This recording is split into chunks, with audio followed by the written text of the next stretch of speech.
I say either give it back or shut the fuck up.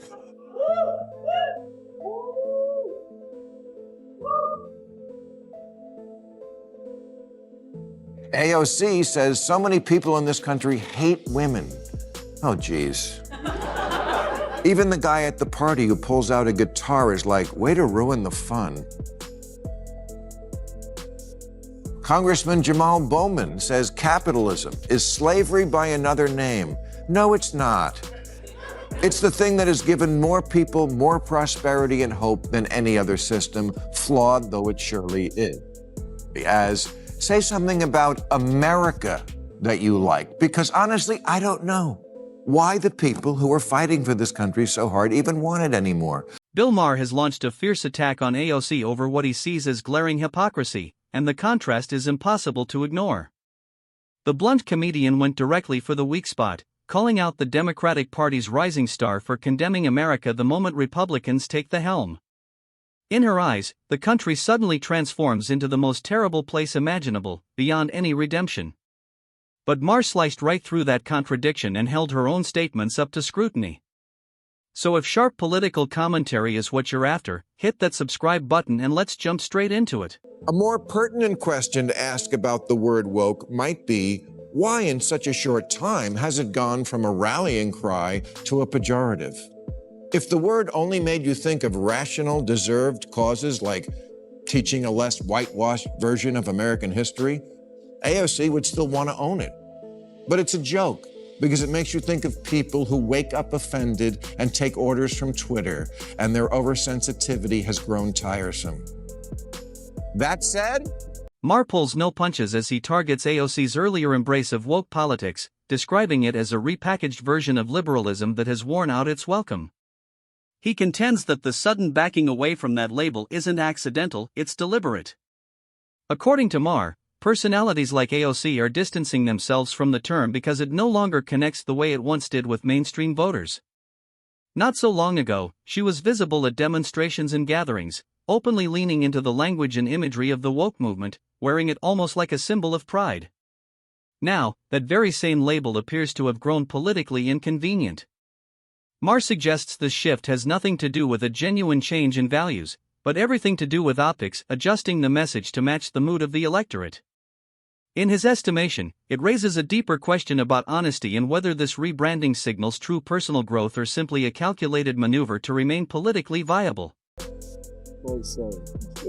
That said, I would love to have AOC on this show. There's so much to admire there. I was one of her first supporters for the Green New Deal idea. But that will probably never happen, because Democrats don't go anywhere these days where they're not pre-adored. And that's my last bit of advice to them. Go where the amen corner isn't. Do Fox News. Be brave. Come here. Go everywhere. Winning is about expanding the electorate. Maher has openly extended an invitation for AOC to appear on his program. But realistically speaking, she's unlikely to accept it. Why? Because Maher doesn't toss easy questions. He asks pointed, uncomfortable things that push guests well beyond their carefully rehearsed talking points. And we've already seen what unfolds when AOC ventures outside her controlled environment. Recall when she traveled overseas for a summit and faced questions she wasn't adequately prepared to handle? The situation turned uncomfortable rather quickly, revealing how differently things can go without a supportive crowd or a familiar script. That's precisely why critics say she gravitates toward media platforms that share her perspective. It isn't simply about messaging, it's about maintaining control. On a show like Maher's, that control is never guaranteed, and the risk of being challenged in real time is considerably greater. That kind of stage is where carefully constructed narratives can collapse rapidly under scrutiny. And finally, new rule, you don't really love America if you hate half the people in it.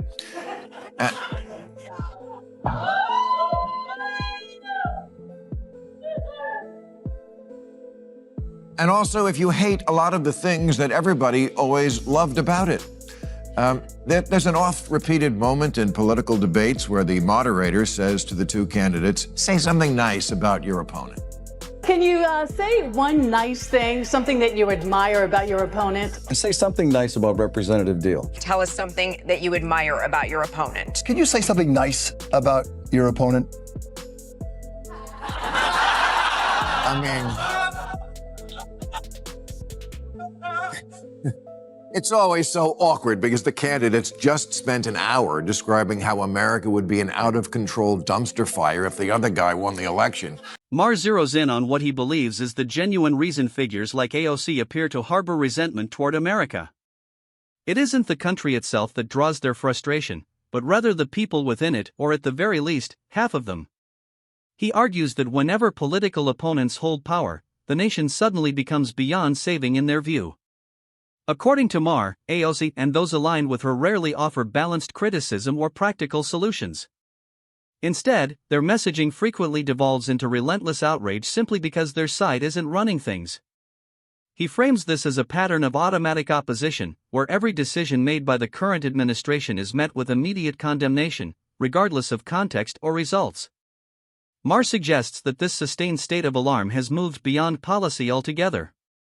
It's become politics driving perception, and perception constructing a story that casts America in the darkest possible light. Moderator needs to frame that question a little differently as, say something about America that you like, because honestly, I don't know why the people who are fighting for this country so hard even want it anymore. Republicans, I'll start with you. I really want to know. That is what's so odd about this time that we're living in. For all the talk about fighting for the soul of America, nobody seems to like it very much. Too many liberals give the impression that to them, America is just a big, ugh. The red, white, and ew. Maher is correct. Many liberals like AOC simply don't view America today the same way they did under Biden. To their eyes, Trump is steering the nation straight toward disaster. They no longer recognize their country because their preferred leader isn't at the wheel. They highlight past struggles, inflation surges, border crises, growing crime concerns, and foreign policy missteps under Biden, while dismissing the improvements that Trump's supporters credit to his administration, including stronger economic indicators, stricter border management, pushes toward energy independence, and a more forceful presence on the world stage. Even so, many lean far more on emotion than on steady, measurable benchmarks, evaluating outcomes based on who occupies office rather than on concrete results. That gap fuels a continuous cycle where perception overrides reality and every new development gets processed through a partisan filter, cementing existing beliefs instead of testing them against evidence or wider context. This way of thinking makes compromise virtually unattainable, deepening national division and transforming political debate into an endless clash of competing narratives rather than a genuine pursuit of truth. A country that started out bad and will always be bad, founded on an unrelenting history of sucking and unable to change. But we have changed a lot. Democrat Cori Bush tweeted, "This land is stolen land and black people still aren't free." And this was on the 4th of July. Really? Not that I give a shit about the 4th of July. I've never been a rah-rah guy. But I am a perspective guy. And that's what too much of the left has lost, perspective. Maher is right to argue that segments of the left have lost their sense of proportion. In many instances, they find it difficult to acknowledge progress when it occurs, particularly if that progress doesn't fit their political preferences or reinforce their narrative. Criticism in this sense evolves into something beyond simple analysis. It becomes a form of validation, a mechanism for strengthening group identity and signaling moral superiority. The problem is that when outrage becomes routine, it gradually eclipses objectivity. There is always something to be offended by, always a fresh issue presented as evidence that everything is crumbling. Over time, this manufactures a cycle in which progress gets dismissed, nuance gets discarded, and every development gets filtered through a lens of negativity. Maher's observation cuts deep. When anger becomes the default setting, the goal is no longer improving the nation. It becomes sustaining a frame of mind that feeds on dissatisfaction rather than acknowledging when circumstances might genuinely be improving. 72% of black people under 30 are optimistic about their future in America. Way more than white people the same age. And as far as the land goes, yes, I guess we could change the name of Captain America to Captain Stolen Land.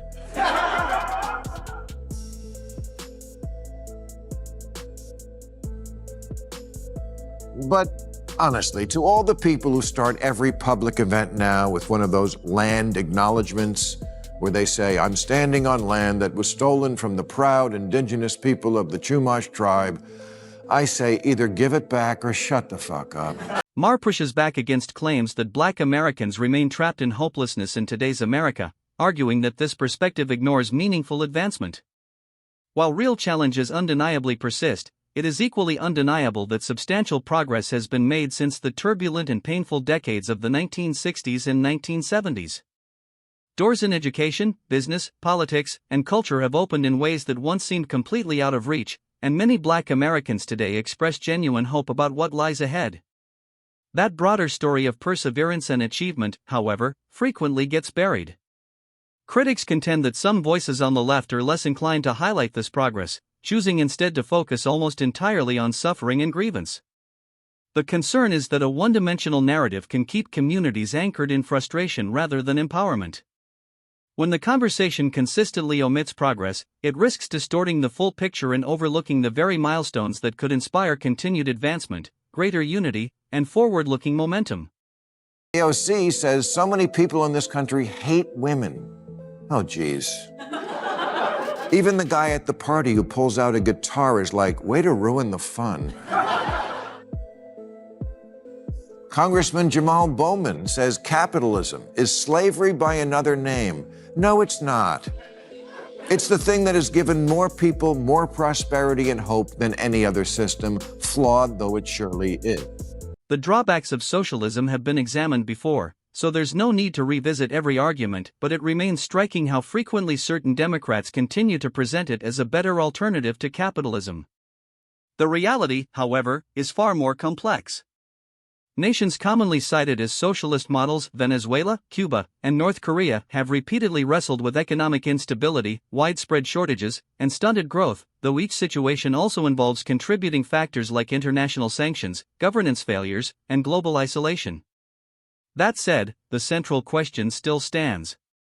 If a system consistently produces hardship when put into practice, why does it continue to be promoted as the solution? At the same time, it's worth acknowledging that no modern economy operates as purely socialist or purely capitalist. Most function as hybrids, blending market dynamics with government involvement. So the debate shouldn't be reduced to slogan trading. It should center on outcomes, evidence, and what genuinely improves people's daily lives, not merely what sounds compelling in theory or generates energy at a political rally. Again, something like the free market is kind of synonymous with America. And if you don't like it, I don't know how you can say you love this country. You know who loves this country? You know who's not constantly complaining about what happened 200 years ago and who's not obsessed with seeing America through shit-colored glasses and shaking off the stench of what irredeemable privileged assholes we are? Immigrants. And Maher is absolutely right on this. People throughout the world would sacrifice nearly everything for the opportunity to set foot in this country. They recognize opportunity, stability, and a real chance to build something meaningful for themselves and for their families. They value the institutions in place, the availability of employment, the freedom to pursue ambition, and the possibility of converting hard work into success. For many immigrants, that promise isn't abstract, it's something they actively chase, often at significant personal cost. Yet critics point out that some on the left seem hesitant to fully acknowledge just how much opportunity exists here. Rather than recognizing those advantages, the focus frequently remains fixed on shortcomings and imperfections. Of course, no nation is without flaws, and thoughtful criticism has its rightful place. But when it becomes unrelenting and one-directional, it risks drowning out the larger truth. Maher's point resonates: perspective matters, especially when so many people across the globe still view America as a destination worth sacrificing everything for. Ask any of them why they came here, and they will tell you the same thing. Ron DeSantis put me on a plane.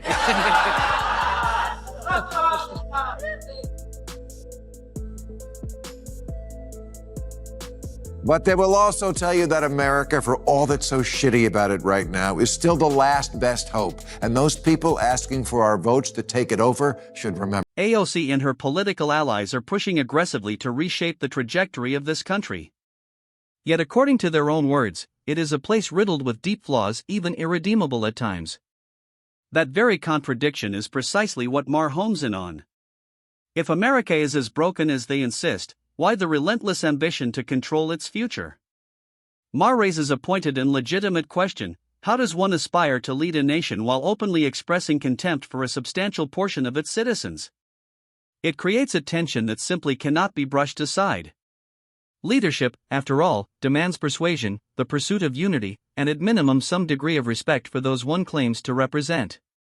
When political messaging leans so heavily on division, it risks pushing away the very citizens whose trust is absolutely essential to govern with any effectiveness. Maher's critique cuts cleanly through the noise, challenging whether this entire approach is genuinely about reform or simply about the pursuit of power, untethered from the contradictions embedded within the message itself. And on that note, we bring today's video to a close.